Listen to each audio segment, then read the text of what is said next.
Praise the lord. ప్రభునేసు నామంలో అందరికీ వందనములు.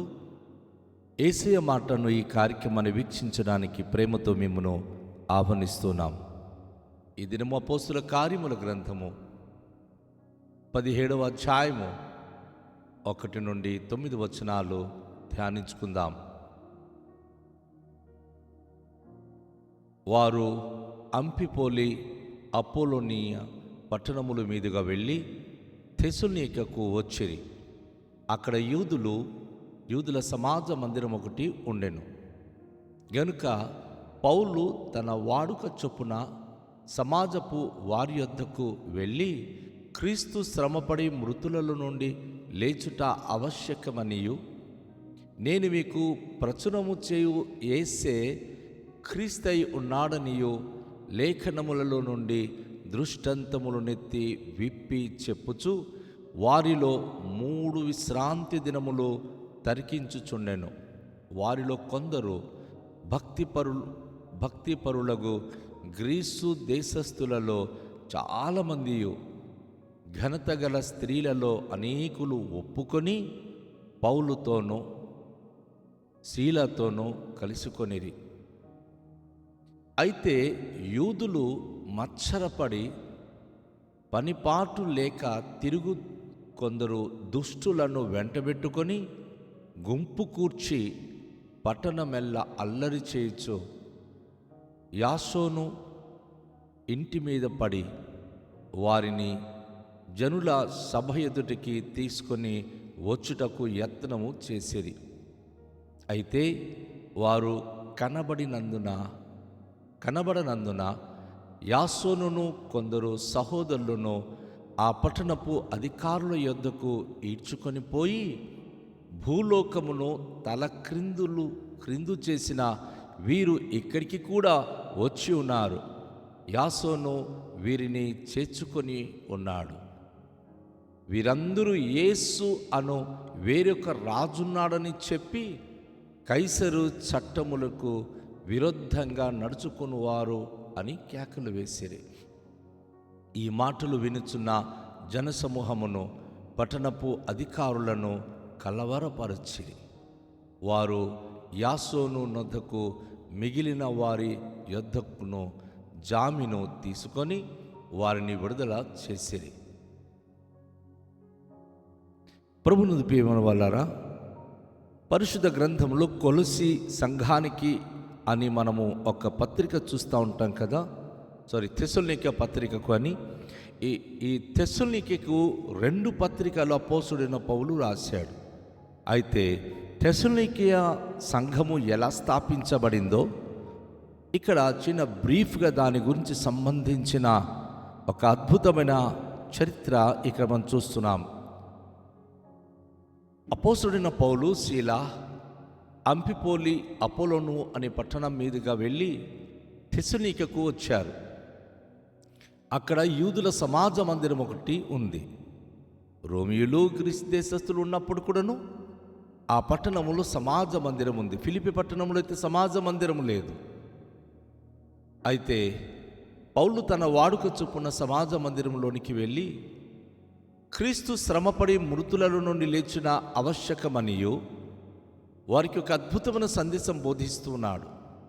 యేసు ప్రభువారు శ్రమపడి ఆయన మృతులలో నుంచి లేచాడని మేము మీకు ప్రచురము చేసే యేసే క్రీస్తై ఉన్నాడనియు లేఖనములో ఉన్న అనేక దృష్టాంతములు ఎత్తి విప్పి చెప్పుచు వారితో 3 విశ్రాంతి దినములు తరికించుచు వస్తున్నాడు. అద్భుతమైనటువంటి విషయం. దాదాపుగా 3 విశ్రాంతి దినములు అనగా 21 రోజులు ఆ పట్టణములో ఆయన ఉంటూ ఆ థెసలోనికయ ప్రజలకు, అక్కడ గ్రీసు దేశస్థులు ఉన్నారు, ఇంకా గ్రీకు భాష మాట్లాడేవారు ఉన్నారు, అనేక మంది ఇతర ప్రజలు ఉంటూ భక్తి గల వారందరూ కూడాను అపోస్తుడైన పౌలు చెప్పే ప్రతి మాటలు వారు సంతోషభరితంగా వింటున్నారు. కొంతమంది సహోదరులు తమ ఇంట చేర్చుకొని సుమారు ఈ 3 వారాలు వారిని తమ దగ్గరుంచి దేవునికి వర్తమానం వింటూ ఆధ్యాత్మికంగా బలపడుతున్నారు. ఎప్పుడు కూడా ఒక మాట మనం గమనించాలి. ఎక్కడైనా సరే దేవుని పనికి నా సహోదరి, నా సహోదరుడా, నువ్వు ఎక్కువగా వాడబడినప్పుడు అనేక మంది నీ మీద ఒత్తిడి తెస్తారు. ఇక్కడ ఒక సహోదరుడు పౌలును సీలను ఆతిథ్యమిస్తూ తన ఇంటి దగ్గర వారికి ఉంచి దేవుని పరిచర్య కొనసాగిస్తున్నప్పుడు ఆ సహోదరుని విరుద్ధంగా, అంతేకాకుండా అపోస్తుడైన పౌలు సీలకు విరుద్ధంగా పెద్ద గుంపు ఒకటి లేచారు. వారు ఆయా ప్రదేశం నుండి వచ్చిన యూదులు. అంతేకాకుండా కొంతమంది పనికి మాలిన వారు రోడ్డు మీద తిరుగుతూ ఉంటారు, చూసారా? అల్లరి ముక్క. ఎక్కడ ఏదైనా ఉంటే వారికి కొంచెం భోజనం పెడితే లేక వారికి మందుకిస్తే ఎంతటి గొడవలైన వారు పెట్టడానికి రెడీగా ఉంటారు. అలాంటి వారు కొంతమంది ఆ పట్టణములో కొంతమంది యూదులు వారిని పట్టుకొని దేవుని సేవకుల విరుద్ధంగా ఒక మాట వాళ్ళు అంటున్నారు. వారందరూ కూడా మత్సరపడ్డారు. అంటే దేవుని సేవకులంటే ఇష్టపడకుండా అక్కడ ఉన్నటువంటి యాసోను అనే ఆ సహోదరుని ఇంటి మీదికి వచ్చి అక్కడ ఉన్నటువంటి పౌలు సీలను వారు ఏ విధంగా ఊహిస్తున్నారో అక్కడ ఒక పదం వారి గురించి వారు అంటున్నారు. ఏమంటే, భూలోకమును తలక్రిందులు చేసిన వీరు ఇక్కడికి కూడా వచ్చి ఉన్నారు. దేవుని సేవకులు భూలోకమును తలక్రిందులు చేసేవారు. అంటే ప్రజలకు ఈరోజు దేవుని యొక్క వాక్యమును బోధించినప్పుడు వారు ఏం చేయాలో అర్థం కావట్లేదు. అక్కడున్న యూదులు యేసు ప్రభు మృతులలో నుండి లేచాడు అంటే నమ్మట్లేదు. యేసు ప్రభు అసలు దేవుడే కాదని చెప్పి యూదులు వ్యతిరేకిస్తున్నారు. అయితే పౌలు ప్రమాణపూర్తిగా చెప్తా ఉన్నాడు, రుజువులు చేస్తున్నాడు. యేసు ప్రభు మృతులలో నుండి లేచిన దేవుడు, ఏకైక రక్షకుడు, ఆయన సజీవుడు అని చెప్పేసరికి వీరు మత్సరపడిపోయి వారికి అధికారుల దగ్గర తీసుకుని వెళ్ళి, అయ్యో వీళ్ళు భూమిని తలక్రిందులు చేసేవారు, ఈరోజు ఈ తెస్సలోనికే పట్టణానికి కూడా వచ్చేస్తున్నారు, ఈ పట్టణాన్ని గలిబిలి చేస్తారు. చూడండి, ఎక్కడైనా సువార్త ప్రకటించేవారు వద్దు వద్దు వద్దు, మా ఊరికి సువార్త చెప్పవద్దు. ఎందుకు భయపడిపోతున్నారండి? వారి దేవతలు కనుక అంత శక్తివంతమైనదైతే ఖచ్చితంగా వారు దట్టంగా ధైర్యంగా నిలబడాలి. ఆ దేవతలు అది ఒట్టిది కాబట్టి వద్దు, ఆ యేసు గురించి చెప్పవద్దు. యేసు గురించి చెప్తే అనేక మంది నమ్మేస్తారు, అనేక మంది రక్షించబడతారు, మా మతం నుంచి అనేక మంది కన్వర్ట్ అయిపోతారు, వద్దు మీరు మా ఊరికి రావద్దు అని ఈరోజు మన దేశంలో కూడా అడ్డుకుంటున్నారు. ఆ రోజు చాలామంది అల్లరి ముక్కాళ్ళు ఒక దగ్గర చేరి భూలోకమును తలక్రిందులు చేసి వారు ఇక్కడ కూడా వచ్చి ఉన్నారని, యాసోను వారికి చేర్చుకుని ఉన్నాడని వారు యాసోను మీదకి అలిగేషన్ తీసుకొచ్చి, నీ ఇంటికి వచ్చిన వారు ఏరి, వారు మాకు కావాలి, ఎందుకంటే వారు యేసు అనే వేరే రాజు ఉన్నాడని చెప్తూ కైసరు చట్టమునకు విరుద్ధంగా నడుచుకొనుచున్న వీరి ఎక్కడున్నారని కేకలు వేస్తున్నారు. వారు కైసరు అంటే ఈయన రోమీయుల యొక్క చక్రవర్తి, సీజర్. వీరందరూ కూడాను రోమీయుల యొక్క ఒక విధంగా చెప్పాలంటే దేవుడితో సమానం. వాళ్ళు అంత ఉన్నతమైన పదవి కలిగిన వారు. వారి విరుద్ధంగా ఎవరు మాట్లాడినా సమాజం వారికి భయంకరంగా కఠిన శిక్ష వేస్తుంది. అయితే యేసు రాజు అని, యేసు ప్రభు అని, యేసు రక్షకుడని చెప్పేసరికి చూడండి, యూదుల రక్షణ కొరికి ప్రభు వచ్చినా, తన స్వకీయులందుకు ఆయన వచ్చినా వారు ఆయనను అంగీకరించాలని. పౌలు శీలలు, రోమియులు, గ్రీకు దేశస్థులు ఆయా ప్రజలకు వారు బోధిస్తుంటే కేవలము యూదులే వారికి వ్యతిరేకంగా వెళ్తున్నారు. ఈరోజు సంఘంలో, సమాజంలో లేరా? దేవుని సేవకులకి విరుద్ధంగా ఎంతమంది ఎన్ని మాటలు పలుకుతున్నారు.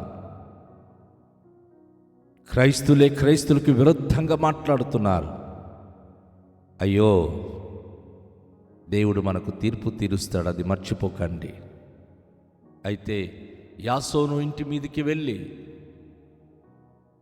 తనను బెదిరిస్తూ వారెక్కడున్నారు అని చెప్పి ఆ పట్టణపు అధికారులు వారికి తీసుకుని రావాలనుకున్నప్పుడు యాసోను అయితే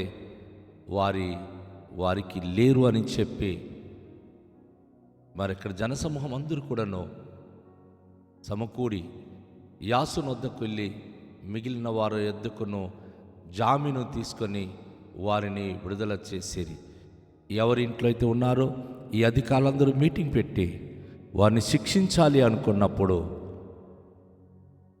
యాసోను వద్దకు మిగిలిన వారందరూ వెళ్ళి, అయ్యా, అధికారుల దగ్గరికి వెళ్ళి వారు మాకు కావాలి,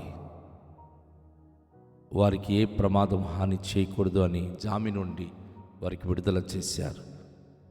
మనకు ఎవరు ఎక్కడ ఉండరు అనుకుందాం, కానీ దేవుడు అక్కడ వారికి సమకూరుస్తారు.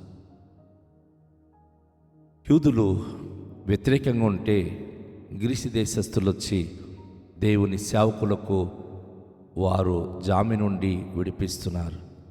నా ప్రియ సోదరి, నా సహోదరుడా, దేవుని సేవకునికి మనం ఆదరించినప్పుడు మన ద్వారా మన గ్రామంలో మంచి కార్యములు జరగాలని కోరుకోవాలండి. సేవకుడు ఎందుకు వస్తారండి? దేవుని నామానికి మహిమకరంగా ఒక గొప్ప సంఘము కట్టబడాలి, అనేక తరాలకు అనేక మంది ప్రజలు కలిసి ప్రభును ఆరాధించాలి. వాస్తవంగా తెస్సలోనికెకి అపోస్తలుడు పౌలు శీల వెళ్ళి పరిచర్య చేస్తే తలకిందులు చేసిన వాళ్ళు ఇక్కడికి వచ్చి ఉన్నారన్నారు.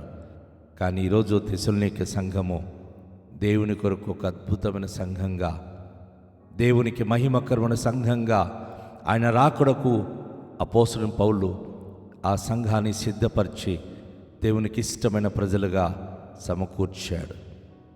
తెస్సలోనికె సంఘానికి అపోస్తలుడు పౌలు ప్రేమించి ప్రభు రాకడ గురించి ఆయన చాలా విషయాలను రాస్తున్నాడు. 2 పత్రికలు రాసి తెస్సలోనికె సంఘానికి ఎంతో ప్రోత్సాహాన్ని ఇచ్చాడు. అవునండి, సేవకులు ఎప్పుడు కూడాను తమ స్వార్థం కొరకు గ్రామాల్లోనికి రారు, పరిచర్య చేయరు. పడని వాళ్ళు సేవకుల గురించి లేనిపోని మాటలు చెప్పి సేవను చెడగొట్టాలనుకుంటారు. కానీ ఏ సేవకుడైనా తనకు దేవుడిచ్చిన ఆయుష్కాలంలో సంఘము స్థాపించాలి, ప్రజలకు దేవుని వైపు నడిపించాలన్నదే వారికి ఉన్న ఆశయాలు. అందుకే పగలనక రాత్రనక అన్నీ నేర్పిస్తూ శ్రమ అనుభవిస్తూ ఉంటారు. అవును, ఈరోజు మీ సేవకునికి కూడా మీరు గుర్తించండి. లోకము విమర్శించిన, వదరబోతులు దూషించిన వారు స్వార్థం కొరకు మీ వద్దకు రాలేదు, దేవుని సేవ చేయడానికి వచ్చారు. తలలోంచుకొని ప్రార్థన చేద్దాం. తండ్రి, మీకు వందనాలు. యాసోను తెస్సలోనికె సంఘములో, తెస్సలోనికె పట్టణములో నీ సేవకులకు ఆదరించే రీతిగా ఈరోజు సమాజంలో ఎదురవుతున్న శోధన శ్రమలలో సేవకులకు ఆదరించే కుటుంబాలను లేవనెత్తి మీ పరిచర్యకు అందరూ సహకరించేవారుగా కృప చూపించుమని, మీ సన్నిధి, మీ ప్రసన్నత అనుగ్రహించుమని, సకల మహిమ ఘనత ప్రభావములు మీకే చెల్లిస్తూ యేసు నామములో ప్రార్థిస్తున్నాము తండ్రి. ఆమేన్. అందరికీ షాలోం. ప్రభు మనలను దీవించునుగాక.